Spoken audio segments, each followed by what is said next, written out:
धर्मों का video viral होता है, चाहे वो मस्जिद का वीडियो हो चाहे और चर्च का वीडियो, उसका वायरल होता है। परंतु हमारे सनातन धर्म में इसका वीडियो कुछ वैसा पॉइंट उठा लेता है, मीडिया चैनल हो चाहे कोई भी सोशल मीडिया चैनल, वैसा पॉइंट उठाकर उसको धर के रेलने लगता है। ऐसा क्यों होता है? हमारे अपने सनातन धर्म को क्यों मजाक बना दिया? आखिर हमारे धर्म में कभी बागेश्वर धाम में धीरेन्द्र शास्त्री जी पे ट्रोल होता है, कभी रामचरितमानस पे सवाल उठता है, कभी महाभारत पे सवाल उठता है, कभी कोई सरकार आती है तो कहती है कि राम सेतु बांध है ही नहीं। तो आखिर हमारे धर्म के प्रति ही सवाल क्यों उठता है, बाकी अन्य धर्मों पर क्यों सवाल नहीं उठता? आखिर हमारे हिंदू धर्म को कौन बदनाम कर रहा है, इसके बारे में बताएंगे। प्रभु द्वारा जो 14 वर्ष का वनवास हुआ था, श्री राम प्रभु की वीरता का वर्णन नहीं करते हैं, क्योंकि श्री राम प्रभु ने 14 वर्ष जब वनवास किया तो अपने खड़ाऊ जो होता है खड़ाऊ तक अपने राज्य दरबार में छोड़ दिए थे। उनकी वीरता का वर्णन नहीं करते, क्योंकि 14 वर्ष में कितने राक्षसों का वध किया, अपने प्रजा के लिए अपना राजमहल तक त्याग दिया। उसकी वीरता का वर्णन क्यों नहीं करते? आजकल के जितने भी, चाहे भाजपा हो चाहे जदयू हो चाहे आरजेडी, कोई भी जितने भी पार्टी के लोग हैं, उन लोग राम भगवान की वीरता का वर्णन क्यों नहीं करते? आखिर उन पे सवाल क्यों? अभी हम पधार चुके हैं औरंगाबाद जिले के नगर में, और हम आपसे खास बातचीत करने आए हैं। और वो खास बातचीत है आज बिहार ही नहीं, पूरे इंडिया लेवल नहीं, पूरे वर्ल्ड पर एक ट्रोल चल रहा है वो आचार्य धीरेन्द्र कृष्ण शास्त्री जी पर, जिसका नाम बागेश्वर धाम में ये बहुत ही चर्चित प्रचंड विद्वान थे। आखिर उनके ऊपर ही ट्रोल क्यों चल रहा है, आइए बातचीत करते हैं। सबसे पहले आपका दोनों न्यूज़ चैनल में स्वागत है, आदित्य श्रीवास्तव जी। बहुत बहुत धन्यवाद। पहले तो आपका परिवर्तन तक न्यूज़ टीम को और न्यूज़ बिहार टीम को मैं बहुत बहुत धन्यवाद देना चाहता हूँ कि जो इतने अच्छे प्रश्न को लेकर हमारे बीच आप मेरे आवाज़ पर आए हैं। आप लोगों का स्वागत है, अभिनंदन है। मैं बताना चाहूँगा कि ये हमारा देश का संस्कृति और सभ्यता रहा है कि हम अपनी धर्म के लिए, और हमारे कहावत भी कहा गया है संस्कृति सभ्यता में, यदि मन चंगा तो कटौती में गंगा।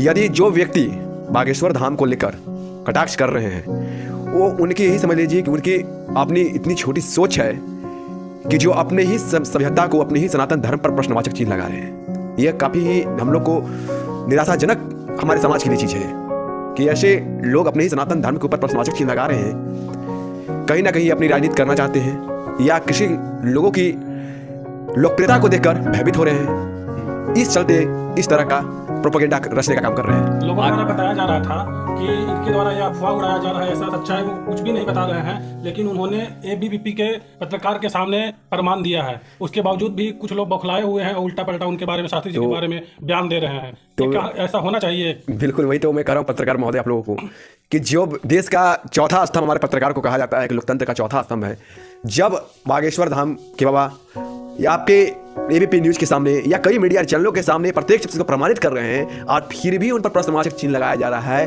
तो कहीं ना कहीं यही समझिए कि उनका कोई ईर्ष्या का भाव, उनके प्रति ईर्ष्या का भावना है, या उनकी बढ़ती लोकप्रियता को या बढ़ते सनातन धर्म को देखकर लोगों को लोग इसको खंडित करने का प्रयास कर रहे हैं, ऐसे घिनौनी राजनीति की साजिश कर। आखिर में ये सब सवाल क्यों नहीं उठाया जाता है? ऐसे मामले तो सभी धर्मों में लगभग आता है, लेकिन कंट्रोवर्सी में क्यों नहीं रहता है वो मामला, लेकिन हिंदू धर्म की जब भी बात होती है तो ज्यादा कंट्रोवर्सी में आ जाता है। ऐसा क्यों करते हैं? आखिर सभी धर्मों का वीडियो वायरल होता है, चाहे वो मस्जिद का वीडियो हो चाहे और चर्च का वीडियो, उसका वायरल होता है। परंतु हमारे सनातन धर्म में इसका वीडियो कुछ वैसा पॉइंट उठा लेता है, मीडिया चैनल हो चाहे कोई भी सोशल मीडिया चैनल, वैसा पॉइंट उठाकर उसको धर के रेलने लगता है। ऐसा क्यों होता है? हमारे अपने सनातन धर्म को ही क्यों मजाक बना दिया जाता है, बदनाम किया जाना? बहुत मैंने सही बात है।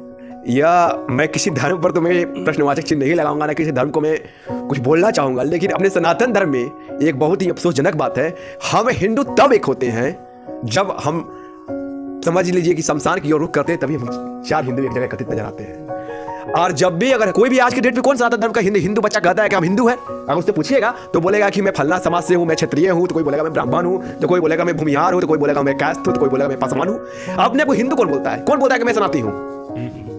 इसीलिए इसी कारण हमारे सनातन धर्म के ऊपर हमेशा प्रश्नवाचक चिन्ह उठते आए हैं, हमेशा हमारे सनातन धर्म को दूसरे धर्म वाले टारगेट करते आए हैं। इसका वजह कारण क्या है? कारण यह है कि हम आपस में खंडित हैं, आपस में खंडित। अगर हम एक होने लगे, हर व्यक्ति अगर कोई किसी से पूछे कि आप क्या हो, तो जाति का परिचय ना देकर परिचय दे कि हम हिंदू हैं, तो आने वाला समय में कभी भी हमारे सनातन धर्म के ऊपर कभी प्रश्नवाचक चिन्ह नहीं लगाया जा सकता है, ना उन्हें टारगेट किया जा सकता है। आखिर शिक्षा मंत्री के द्वारा कुछ दिन पूर्व एक के रामचरितमानस को लेकर विवादित बयान दिया गया है, कहाँ तक ये बयान सही है? क्या इनको ऐसा बयान देना चाहिए? बिल्कुल, यह तो हास्यास्पद था। कहा जाता है विनाश काले विपरीत बुद्धि, जब विनाश मनुष्य में छाता है पहले विवेक मर जाता है। वही स्थिति थी कि सस्ती लोकप्रियता के लिए, मीडिया में कवरेज में बने रहने के लिए इस तरह का लोग बयान देते हैं, जिनको रामचरितमानस का अध्याय का पूरी तरह से जानकारी नहीं है, जो अभाव है जानकारी की, वैसे व्यक्ति रामचरितमानस जैसे पवित्र ग्रंथ पर सवाल उठा रहे हैं। ये राजनीति की सत्ता के लिए, कि हम सत्ता में बने रहे, अपने वोट बैंक को तैयार करने के लिए, ये काफी निंदनीय है। आने वाले समय में इनको जनता सबक सिखाएगी। 2024 का लोकसभा चुनाव में महागठबंधन को लोग करारा जवाब देने का काम करेंगे। आखिर सबसे पहला मुद्दा था धीरेन्द्र कृष्ण शास्त्री जी का। तो आखिर यही कंट्रोवर्सी में क्यों रहते हैं? आखिर धीरेन्द्र कृष्ण शास्त्री जी और सब जितने भी प्रचंड विद्वान हैं उनका पोल खुल रहा है, तभी आखिर धीरेन्द्र कृष्ण शास्त्री जी पर ही टारगेट क्यों किया जा रहा है? और बहुत सारे प्रचंड विद्वान हैं और सभी साधु बाबा बहुत सारे लोग हैं, तो आखिर उन्हीं पर क्यों टारगेट किया? वे लंदन भी गए थे, विदेशों तक इनका मतलब बहुत सारा प्रचार है, ऐसा बात नहीं, आखिर उन्हीं पर क्यों टारगेट किया जा रहा है? देखिए, ये हमारे देश का सनातन धर्म इतिहास रहा है। पहले तो वो एक युवा शक्ति है 26 वर्ष की अवस्था में, जिस अवस्था में बच्चे चाहते हैं कि पिताजी उन्हें एक अच्छे बाइक पर बंद करा दे, एक अच्छा स्मार्टफोन दे दे, और उन्हीं उसी चीज में वो खूब घुल मिल जाते हैं, वहीं तक उनकी दुनिया है। आज के समय में 26 वर्ष का एक अवस्था का बच्चा धर्म का अलग जगाने का काम कर रहा है, तो आज हर एक सनातन धर्म के लोगों को उनके साथ आने की जरूरत है। लेकिन ये हमारा इतिहास इस देश का रहा है कि स्वामी विवेकानंद जैसे लोगों पर भी लोगों ने सवाल उठाने का, प्रश्नवाचक चिन्ह लगाने का काम किया है। जब विवेकानंद ने डंका बजाया था पूरे विश्व में अपने धर्म को लेकर सिकागो के सम्मेलन में, उस समय भी कुछ लोगों ने कटाक्ष करने का काम किया था, लेकिन वो अपने कर्तव्य पर दम पथ पर अग्रसर रहे, और आज भी विवेकानंद को लोग उदाहरण देता है। आखिर हमारे धर्म में कभी बागेश्वर धाम में धीरेन्द्र शास्त्री जी पर ट्रोल होता है, कभी रामचरितमानस पे सवाल उठता है, कभी महाभारत पे सवाल उठता है, कभी कोई सरकार आती है तो कहते हैं कि राम सेतु बांध है ही नहीं। तो आखिर हमारे धर्म के प्रति ही सवाल क्यों उठता है और बाकी अन्य धर्मों पर क्यों सवाल नहीं उठता है? आखिर हमारे हिंदू धर्म को कौन बदनाम कर रहा है, इसके बारे में बताएंगे? देखिए, सबसे बड़ी बात है कि कुछ वैसे राजनीतिकार हैं जो अपनी सस्ती लोकप्रियता हासिल करने के लिए, मीडिया में बने रहने के लिए, लोगों को भ्रमित करने के लिए, कितनी भ्रमित करें चुनाव में रहने के लिए कि हम भाई सनातन धर्म पर विरोध में बोलते हैं, हम रामचरितमानस पर भी सवाल उठा देते हैं, जो कि सबसे दुनिया का पवित्र ग्रंथ है, जो कि रामचरितमानस व्यक्तियों को प्रेरणा देता है सच्चाई के प्रति चलने का, वैसे ग्रंथ पर आप सवाल उठा देते हैं। आप राम सेतु एथी पर, आप पुल पर भी आप एथी उठा देते हैं। किसी तरह का मने हम मीडिया में बने रहे अपने लोगों को राजनीति में जातीय समीकरण में बांटने के लिए कि हमारा दूसरे समुदाय का वोट मेरे प्रति आकर्षित रहे, इसलिए लोग सनातन धर्म के लोगों के प्रति टारगेट करने का काम करते हैं। श्री राम प्रभु द्वारा जो 14 वर्ष का वनवास हुआ था, श्री राम प्रभु की वीरता का वर्णन नहीं करते हैं, क्योंकि श्री राम प्रभु ने 14 वर्ष जब वनवास किया तो अपने खड़ाऊं जो होता ना है, खड़ाऊं तक अपने राज दरबार में छोड़ दिए थे। उनकी वीरता का वर्णन नहीं करते, क्योंकि 14 वर्ष में कितने राक्षसों का वध किया, अपने प्रजा के लिए अपना राजमहल तक त्याग दिया। उसकी वीरता का वर्णन क्यों नहीं करते आजकल के जितने भी, चाहे भाजपा हो, चाहे जदयू हो, चाहे आरजेडी, चाहे कोई भी जितने भी पार्टी के लोग हैं, उन लोग राम भगवान की वीरता का वर्णन क्यों नहीं करते? आखिर उन पर सवाल क्यों करते हैं खड़ा? यही तो सबसे बड़ी विडंबना है। आज हमारा एक समय भारत था, इसी भारत को विश्व गुरु कहा जाता था, सोने की चिड़िया कहा जाता था। तो कहीं ना कहीं ऐसे महापुरुषों का, ऐसे महंतों का, संतों का ये भूमि रहा है, ऋषि मुनियों का ये भूमि रहा है भारत, जहां पर अब एक नदी को भी माँ गंगा, माँ यमुना, माँ सरस्वती का तहजीब से बुलाते हैं, माँ का दर्जा देते हैं। ये हमारी सभ्यता, हमारा संस्कार रहा है, हमारे इस भूमि का, हमारे हिंदुस्तान का। लेकिन इसके बारे में कोई जिक्र नहीं करेगा। अगर जिक्र अगर करने लगे लोगों को, अगर प्रेरणा देने की बात हो, तो हमारे प्रभु श्री राम एक त्याग पुरुष थे, जिन्होंने इतना बड़ा राज सुख को त्याग दिया पिता के आदेश पर, और 14 वर्ष के लिए वनवास चले गए। अगर चाहते तो नहीं भी जा सकते थे, लेकिन पिता को सर्वसम्मान माना, और पिता के आदेश के लिए उन्होंने इतना बड़ा राजपाट को छोड़ दिया। आज के समय में देख लीजिए, क्या पुत्र कभी पिता का बात सुन सकता है? अगर पिता उसको एक बात बोल दे तो पुत्र उसको तुरंत पलट कर जवाब दे देगा। यही विडंबना है ना। उनके बारे में, उनके चरितार्थों के बारे में हम लोग उतारने का काम नहीं कर रहे हैं, और नहीं तो कटाक्ष करने का काम कर रहे हैं।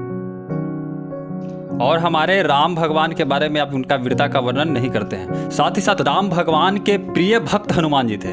वही बागेश्वर धाम में कृष्ण भगवान धीरेन्द्र कृष्ण शास्त्री जो हैं, वे राम भक्त हनुमान जी के पुजारी हैं, और वो धर्म के प्रति अलख जगाने का काम भारत ही नहीं पूरे विश्व लेवल पर कर रहे हैं। तो आखिर उन पे सवाल की जा रही है, ये इससे जड़ से खत्म कैसे किया जाएगा? और आखिर हमारे सनातनी लोग इस पे ट्रोल क्यों करते हैं? कहा भी जाता है, मंगल भवन मंगलहारी, कबो सुदशरथ अजीर बिहारी। ये हमारे प्रभु वीर हनुमान थे।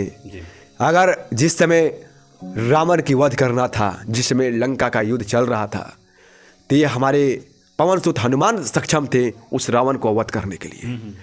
लेकिन उन्होंने दिखाया कि समर्पण भाव क्या होता है। उन्होंने प्रभु राम के प्रति समर्पण के साथ भक्तिमय के साथ, भक्तिमय किसे कहते हैं, भक्त किसे कहते हैं, वो उदाहरण हमें पवन सुत हनुमान के चरितार्थों को जानने के बाद पता चलता है। कि किस तरह से उन्होंने हर जगह पर प्रभु श्री राम के साथ एक छोटे भाई की तरह, एक छोटे पुत्र की तरह भूमिका निभाते हुए रावण का वध करने में अपनी अहम भूमिका निभाई। उन्हें कभी भी ये चीज नहीं था कि हम अपने आप को श्रेष्ठ साबित करें। वो हमेशा अपने आप को तुच्छ मानते थे और हमेशा भगवान श्री राम को श्रेष्ठ मानते थे। ये चरितार्थों को हम लोग को जीवन में उतारने की जरूरत है। और जब उनकी प्रचार एक धीरेन्द्र कृष्ण शास्त्री पूरे भारत ही नहीं पूरे वर्ल्ड लेवल पे अलग जगाने का काम कर रहे हैं, तो हनुमान जी का वीरता का वर्णन नहीं कर रहे हैं। जो ऐसा नहीं होना चाहिए तो नहीं होना चाहिए, इसके बारे में क्या कहेंगे? अरे जो इस तरह का प्रश्नवाचक चीज उठा रहे हैं धीरेन्द्र शास्त्री जी महाराज पर, बागेश्वर धाम को लेकर, बजरंगबली को लेकर, तो कहा जाता है कि ऐसे मानव को हम एक भूत की जूनी मानते हैं कि जिसकी विवेक मर जाती है। तो कहा भी गया बजरंगबली की चौपाई है, भूत पिशाच निकट नहीं आवा जब महावीर नाम सुनावा। तो वही उदाहरण है ये चौपाई। उन लोग को याद रखनी चाहिए कि आज आप पवन सुत हनुमान के ऊपर, उनके भक्त पर आप प्रश्न उठा रहे हैं, तो इसका परिणाम बड़ा बुरा हो सकता है आने वाले समय में। हल भी उनका हनुमान जी ही करेंगे, ये पता होना चाहिए। क्योंकि हनुमान जी कोई साधारण व्यक्ति नहीं थे, वो व्यक्ति विशेष थे। बिल्कुल बताएंगे इसके बारे में। तो वही तो मैंने बोला, भूत पिशाच से निकट नहीं आवा महावीर जब नाम सुनावा, ना सरो घरे सब पीरा जपत निरंतर हनुमत बलबीरा। जय हनुमान। ये बजरंगबली, जब हम लोग बुरे संकट में होते हैं तो हमारा लोग बोलते, पूर्वज बोलते हैं कि बाबू अगर कहीं जा रहे हो, अगर कुछ अपने आप को भयभीत लोग तो ये चौपाई याद कर लोगे तो बढ़िया से बढ़िया निशाचर आप पिशाच तुम्हारे सामने आने की ताकत नहीं है। पूरा पूर्वज लोग हनुमान जी का जो चौपाई है, हनुमान चालीसा जो है वो याद करके रखते थे। बिल्कुल बिल्कुल। इसलिए कहा जाता है कि जो कुछ निशाचर और पिशाच जिस तरह का बजरंगबली के भक्त धीरेन्द्र शास्त्री जी पर सवाल उठा रहे हो, खुद अपने आप खत्म हो जाएंगे। इससे घबराने की जरूरत नहीं है। कभी सत्य परेशान हो सकता है, पराजित कभी नहीं हुआ है। सत्य परेशान हो सकता है, पराजित कभी नहीं हुआ है। और धर्म की हमेशा जय हुई है। धर्म का जय हो, अधर्म का नाश हो। इसलिए धर्म का हमेशा जय होगा। अभी हमारे पास आदित्य श्रीवास्तव भैया के साथ एक और ओम प्रकाश भैया मौजूद है, ये भी समाज सेवी हैं। आइए कृष्ण शास्त्री जी के बारे में ओम प्रकाश भैया क्या कहते हैं, आप उनके बारे में कहिएंगे कि आखिर उनके ऊपर कंट्रोवर्सी क्यों शुरू होता है, बताएंगे? क्या कारण है उनको ट्रोल में लोग ले आना? जैसे पहले मैं आप लोगों को बहुत धन्यवाद देना चाहूँगा। और मैं जो भी सोशल वर्क कर रहा हूँ, और मेरे बिहार प्रदेश प्रभारी मिस्टर एंटी करप्शन के आदित्य श्रीवास्तव जी भी साथ में हैं। इन्हीं को देख के मैंने शुरू किया। और जो क्वेश्चन आपने अभी मुझे बोला बोलने के लिए, उस क्वेश्चन पे मैं मतलब सहमत हूँ। ऐसा नहीं कि सहमत नहीं हूँ, और समझ बूझ भी रहा हूँ, लेकिन ज़्यादा तो मैं नहीं बोल पाऊँगा। लेकिन हाँ, इतना मैं बोल पाऊँगा जरूर कि कंधे से कंधे मिलाकर इनके साथ मैं सोशल वर्क करता हूँ और समय देता हूँ, ठीक है। और आगे भी चल के जो भी कहेंगे, जिस समय कहेंगे, उसमें मैं तैयार रहूँगा। अच्छा, जो शास्त्री जी को जो ट्रोल किया गया है वो कहाँ तक सच्चाई है? क्या ऐसा बात होना चाहिए? नहीं, ऐसा बात तो होना नहीं चाहिए, बिल्कुल ही नहीं होना चाहिए। ये तो गलत है, ठीक है। और हिंदू जितने हैं वो कंधे से कंधे मिलाकर चलें, ये ऐसा आपका राय है? बिल्कुल बिल्कुल राय है। हिंदू जो है कंधे से कंधे मिला के चलना ही में एकता होनी चाहिए। बाकी आप धीरेन्द्र कृष्ण शास्त्री जी के बारे में कहें और बताएंगे, उनके बारे में बताएंगे कुछ? धीरेन्द्र शास्त्री जी महाराज को मैं बारंबार नमन करता हूँ, बारंबार अपना प्रणाम करता हूँ उनके चरणों में, कि हम जैसे युवाओं को एक शक्ति मिलती है कि जिस अवस्था में वो अपने धर्म को, अपने सनातन धर्म को जय जय करवा रहे हैं, तो कहीं ना कहीं हम भी लोगों को प्रेरणा मिलता है, युवाओं को, कि अपने सनातन धर्म को, अपने धर्म को जानने का हर व्यक्ति को जरूरत है। ऐसा नहीं है, हर व्यक्ति में वो शक्ति आ सकता है। अगर भक्ति की जाए तो हर व्यक्ति वो शक्ति प्राप्त कर सकता है, वो ताकत प्राप्त कर सकता है, वो भी ईश्वर के उतनी करीबी बन सकता है।